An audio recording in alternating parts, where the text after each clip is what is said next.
इस अद्भुत सी दुनिया में हमारी मानव प्रजातियों ने खुद का अस्तित्व बचाए रखने के लिए ना जाने कितने संघर्ष किए होंगे। मानव जीवन से जुड़ी ऐसी अनेक बातें हैं जो मानव के कार्मिक विकास को समझने के लिए हम आधुनिक मानव प्रजातियों को जिज्ञासु बनाता है। दोस्तों, इस वीडियो में बात करेंगे आदि मानव की उत्पत्ति और विकास और रहन सहन के बारे में। पृथ्वी पर मानव जीवन की कहानी बहुत पुरानी है। आमतौर पर ऐसा माना जाता है कि आदि मानव की उत्पत्ति 10 लाख वर्ष पहले प्लास्टोसीन युग में हुई थी।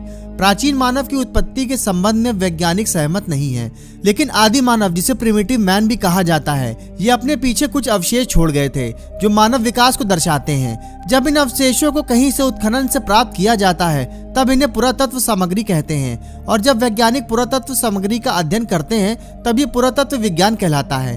दोस्तों, इससे पहले वीडियो में हमने आपसे इवोल्यूशन ऑफ मैन के बारे में जानकारी साझा की थी, जिसमें मानव जीवन की उत्पत्ति के संबंध में चर्चा की गई थी।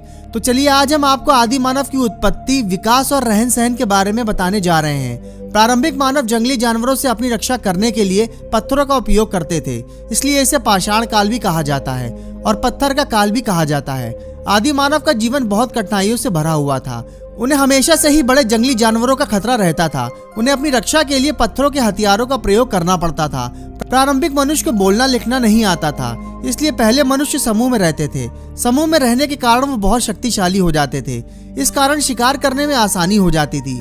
आदि मानव ठंड से बचने के लिए तथा अपने शरीर को ढकने के लिए पत्तों की छाल को पहनते थे। उस समय पश्चात आदि मानव ने जानवरों की खाल को पहनना शुरू कर दिया था। यदि आदि मानव का निवास स्थान की बात करें तो पहले मानव का स्थायी आवास नहीं था। उसे अपनी रक्षा के लिए पेड़ों पर सोना पड़ता था। पेड़ों पर सोने के अलावा वो जमीन में गड्ढा खोदकर अपने आप को ढक लेता था। पेड़ों पर सोने के कारण बारिश से वो अपनी रक्षा नहीं कर पाता था, इसी कारण जमीन में गड्ढा खोदकर रहता था।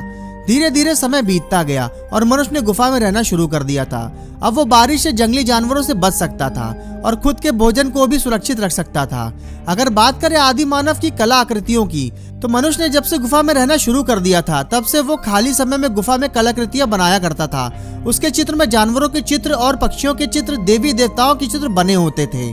जैसे जैसे उसे अनेक कलाओं का ज्ञान प्राप्त होता रहा, वैसे वैसे उसका जीवन आसान और सरल होता गया और वो टेक्निक के क्षेत्र में अपने आप को विकसित करता रहा।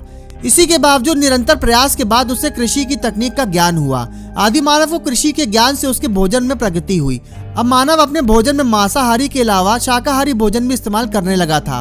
ऐसा माना जाता है जब से मानव को खेती का ज्ञान हुआ तब से मानव उत्पादक हो गया था तथा अब वो आदि मानव खेती से अनाज उगाने लगा था।